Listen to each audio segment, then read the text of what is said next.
Hello friends, प्रकरण 4 कर्ण का जीवन दर्शन। कवि है रामधारी सिंह दिनकर और उसका साहित्य प्रकार है खंड काव्यांश। तो यहाँ पर रामधारी सिंह उसका मूल नाम है और दिनकर नाम से वह काव्य लिखते हैं, तो ये उसका उपनाम है।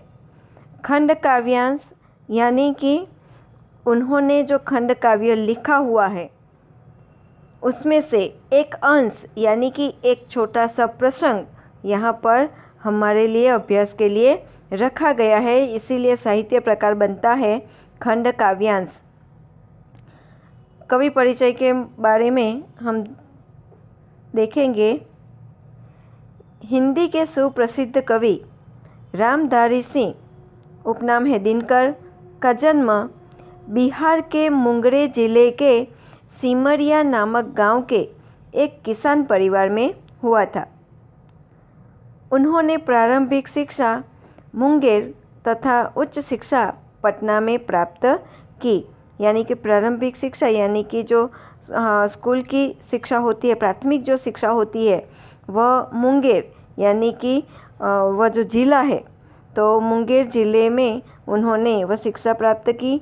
और उच्च शिक्षा यानी कि आगे की जो पढ़ाई होती है वह पटना यानी बिहार की जो राजधानी है पटना, तो वहाँ पर उन्होंने प्राप्त की। पटना विश्वविद्यालय यानी कि यूनिवर्सिटी, तो पटना विश्वविद्यालय से स्नातक आगे भी हमने देखा है, फिर से आज उसका अभ्यास करेंगे। स्नातक यानी कॉलेज के 3 साल अभ्यास के पूरे करने के बाद जो उपाधि मिलती है उसको स्नातक बोलते हैं। तो पटना विश्वविद्यालय से स्नातक की उपाधि प्राप्त करके कुछ समय तक अध्यापन कार्य किया। यानी कि डिग्री प्राप्त करने के बाद आगे उन्होंने शिक्षक के रूप में विद्या का शिक्षण दिया। दिनकर जी सीतामढ़ी में सब रजिस्ट्रार और मुजफ्फर कॉलेज में हिंदी विभाग के अध्यक्ष रहे।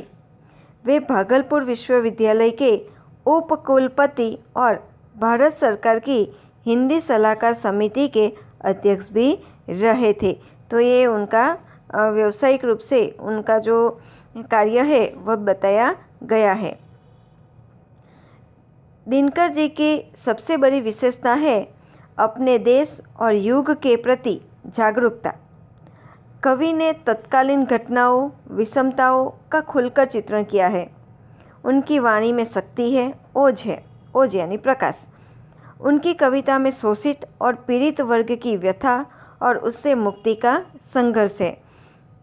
यानी कि उनकी जो कविताएं हैं उनका विषय रहा है कि तत्कालीन घटना यानी कि उसके समय की जो भी घटनाएं है उसमें जो विषमताएं हैं, जो भेदभाव है, तो वह उन्होंने खुलकर चित्रण किया है। साथ ही साथ उस समय के जो शोषित लोग हैं, पीड़ित लोग हैं, तो उनकी जो व्यथा है, उनकी जो पीड़ा है, उन्होंने अपने काव्य का विषय बनाया है। और उसके साथ लोग कैसे संघर्ष करते हैं, अपनी व्यथा के साथ कैसे संघर्ष करते हैं, तो वह बताया हुआ है। तो यहाँ पर प्रस्तुत जो खंड काव्यांश है तो वह रश्मि रथी यानी कि उन्होंने जो खंड काव्य लिखा है रश्मि रथी नाम का, तो उस खंड काव्य में से एक प्रसंग यहाँ पर लिया गया है। तो ये आपको परीक्षा में एक वाक्य के प्रश्न के लिए याद रखना है। रश्मि रथी उसका खंड काव्य है, उनमें से ये प्रसंग लिया गया है। तो हमारा जो शीर्षक है कि कर्ण का जीवन दर्शन, तो पहले तो हमें कर्ण कौन है जिसके जीवन के बारे में हमें अभ्यास करना है, वह कर्ण कौन है, तो उसके बारे में जानकारी प्राप्त करना बहुत ज़रूरी है। तो कर्ण वह महाभारत का पात्र है। महाभारत में कुंती का ज्येष्ठ पुत्र कर्ण है। वह ज्येष्ठ यानी सबसे बड़ा पुत्र। वैसे तो कुंती के जो पांडव है यानी 5 पुत्र है, वह है उससे भी पहले वरदान से प्राप्त हुआ सूर्यदेव के द्वारा प्राप्त हुआ ये पुत्र है कर्ण, इसीलिए वह ज्येष्ठ यानी कि सबसे बड़ा पुत्र भी है और सबसे श्रेष्ठ भी वही है। कर्ण जो है वह पांडवों का बड़ा भाई है। उसकी मित्रता जो है वह दुर्योधन से होती है। दुर्योधन से मित्रता होने से पहले उसका जो जीवन था वह अन्याय और अपमान से भरा होता है, लेकिन दुर्योधन ने उसे अपना मित्र बनाया, उसे मान दिया, सम्मान दिया और प्रतिष्ठा भी दी। इसीलिए कर्ण जो है वह दुर्योधन के उपकार को कभी भूल सकता नहीं है।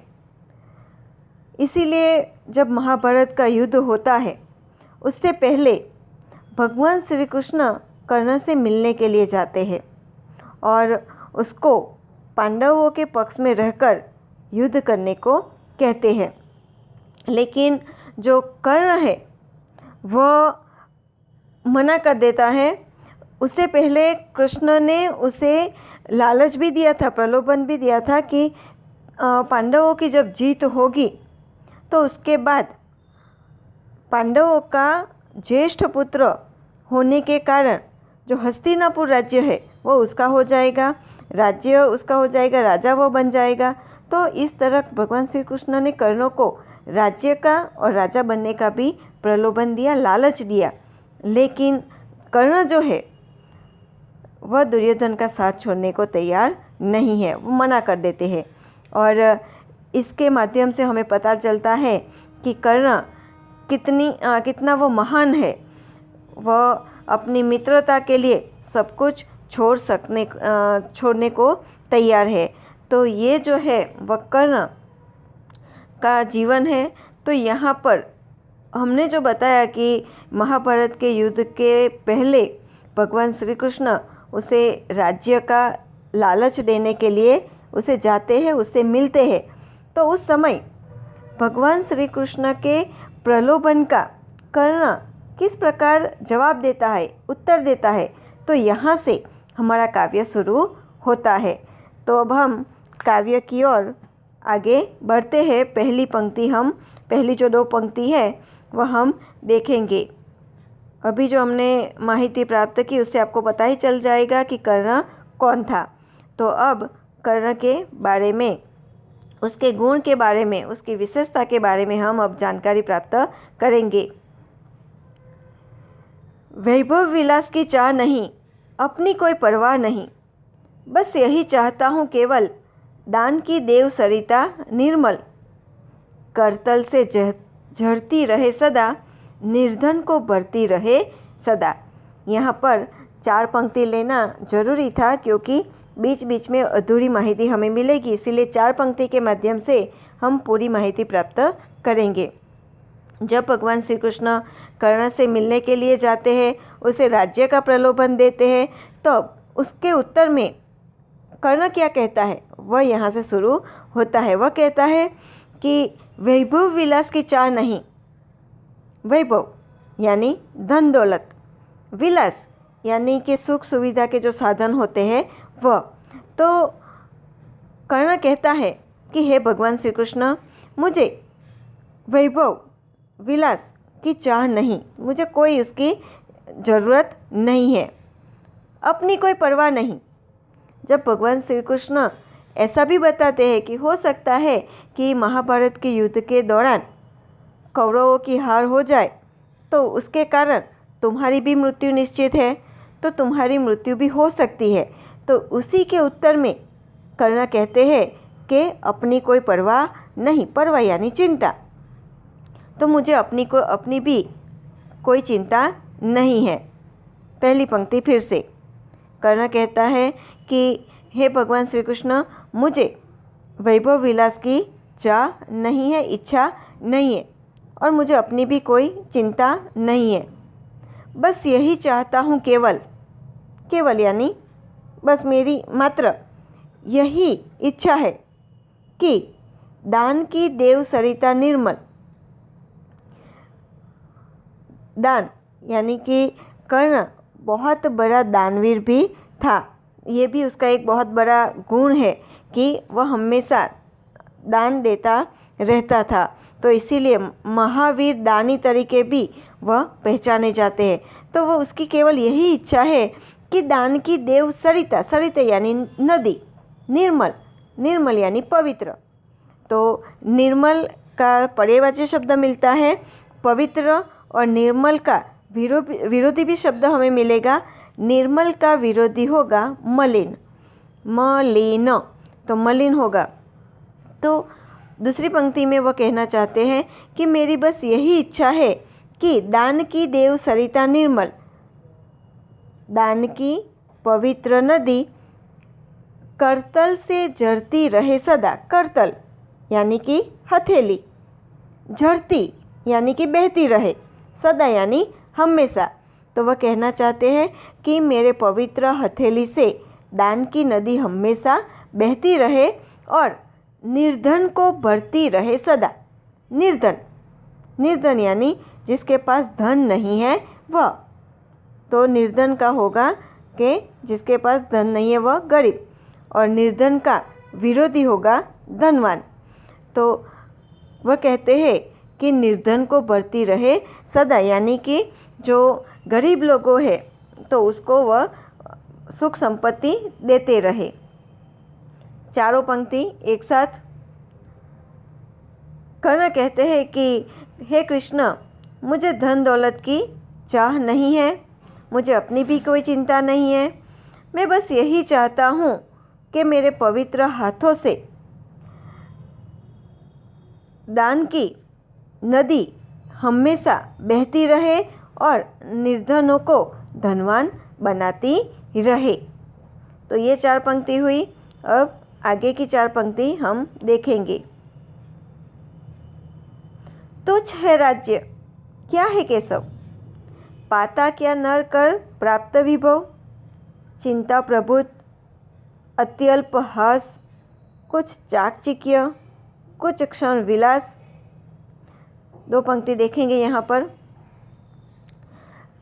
कर्ण भगवान से कहता है कि जब मनुष्य राज्य प्राप्त करता है तब क्या प्राप्त करता है। तो वह कहते हैं, कर्ण कहते हैं कि हे केशव, जिस राज्य का आप मुझे प्रलोभन दे रहे हो वह तो मेरे लिए तुच्छ है, मेरे लिए कोई महत्व नहीं रखता। और दूसरी बात कि पाता क्या नर कर प्राप्त विभव, विभव यानी धन दौलत, वैभव पाकर मनुष्य को क्या मिलता है। चिंता प्रभुत, वो प्रश्न भी करता है और जवाब उत्तर भी नीचे ही देता है कि अगर मनुष्य को धन दौलत मिल भी जाए तो वह क्या प्राप्त कर लेता है। तो उसका जवाब नीचे है कि चिंता प्रभुत, प्रभुत यानी बहुत ज़्यादा। तो धन प्राप्त करके भी मनुष्य बहुत ज़्यादा चिंता प्राप्त करता है। अत्यल्प हास, अत्यल्प यानी अति अल्प, अति यानी बहुत ज़्यादा, अल्प यानी बहुत कम, यानी कि बहुत कम, हास यानी खुशियाँ, बहुत कम खुशी प्राप्त करता है। कुछ चाकचिक्य, चाकचिक्य यानी चमक दमक, तो थोड़ी ही वह चमक दमक प्राप्त करता है। कुछ क्षण विलास यानी कि क्षण यानी पल, कुछ पल का वह सुख प्राप्त करता है। दोनों पंक्ति फिर से।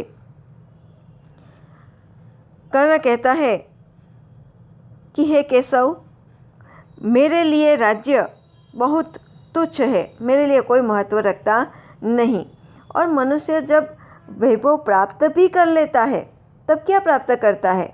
बहुत ज़्यादा चिंता, बहुत कम खुशी, थोड़ी सी चमक दमक और थोड़े पल का सुख वह प्राप्त करता है। तो ऐसा राज्य मुझे चाहिए नहीं। पर वह भी यही गंवाना है, कुछ साथ नहीं ले जाना है।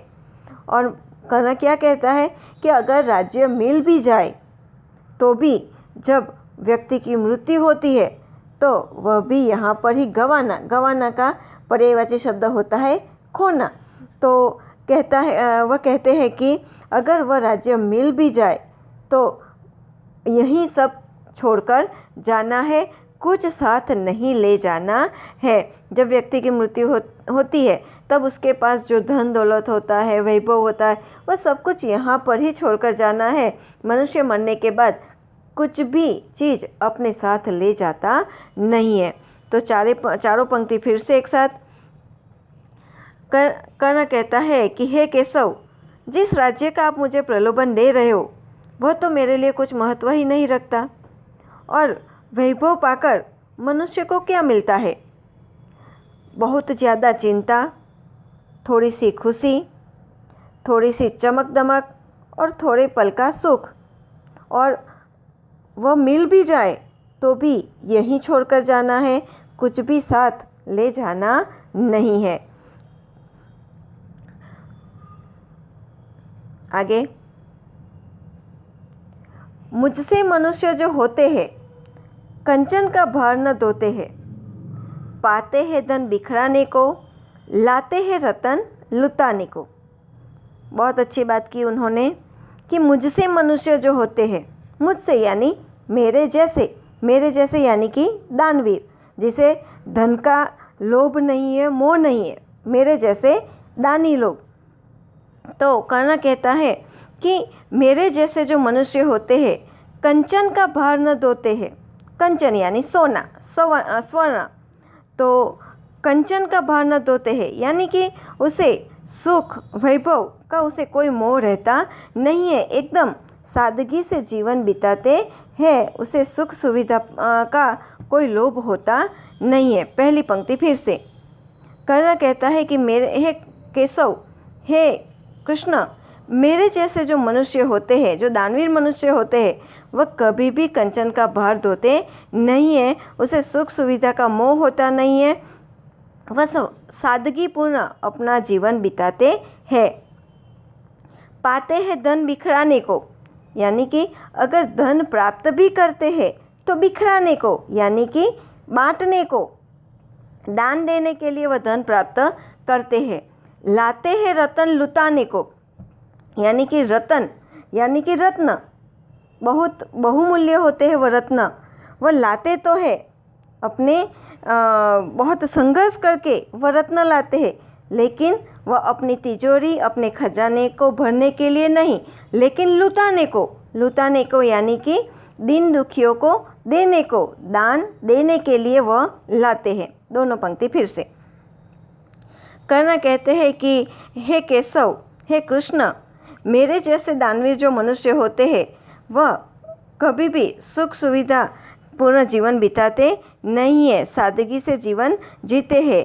वह धन प्राप्त करते हैं लेकिन बांटने के लिए वह अमूल्य रत्न लाते हैं, वह भी दीन दुखियों में दान देने के लिए। आगे, जग से न कभी कुछ लेते हैं, दान ही हृदय का देते हैं। मेरे जैसे जो मनुष्य होते हैं वह कभी भी जग यानी संसार से कभी कुछ भी लेते नहीं है, बल्कि दान ही हृदय का देते हैं, यानी कि वह हृदय से दीन दुखियों को दान देते हैं। यानी कि मेरे जैसे जो मनुष्य होते हैं वह कभी भी कुछ भी संसार से लेते नहीं है, बल्कि खुद संसार को हृदयपूर्वक दान देते हैं। चारों पंक्ति फिर से।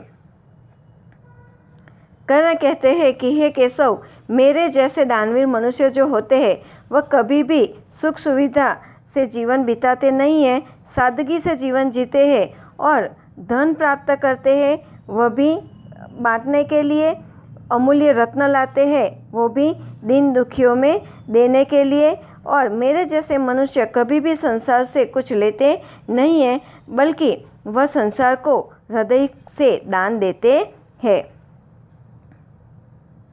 आगे, प्रासादों के कनकाब शिखर होते कबूतरों के ही घर, महलों में गरुड़ न होता है, कंचन पर कभी न सोता है। प्रासाद यानी महल, कनकाब यानी कि जो स्वर्ण रंग का होता है, सुनहरे रंग का जो होता है वह, शिखर यानी जो ऊपर तोच होती है वह, यानी कि जो राजमहल होते हैं उनके ऊपर जो सुनहरे रंग के जो शिखर होते हैं, तो वह शिखर की बात की गई है और उसको बताया गया है कि होते कबूतरों के ही घर, वहाँ पर सिर्फ कबूतर ही अपना घर बनाते हैं। पहली पंक्ति फिर से। कर्ण कहता है कि राजमहल के जो शिखर होते हैं, जो स्वर्ण रंग के होते हैं, सुनहरे रंग के होते हैं, वहाँ पर कबूतर ही अपना घर बनाते हैं। महलों में गरुड़ न होता है। महल में गरुड़, गरुड़ यानी कि जो पक्षियों का राजा होता है, पक्षियों में श्रेष्ठ होता है, वह गरुड़ की बात की गई है। तो गरुड़ जो होता है वह कभी महल में रहता नहीं है, कंचन पर कभी न सोता है। यानी कि गरुड़ जो होता है वह कभी महल में नहीं रहता और कभी भी जो स्वर्ण से रचित जो बिछोना होता है उस पर कभी वह सोता नहीं है। दोनों पंक्ति फिर से।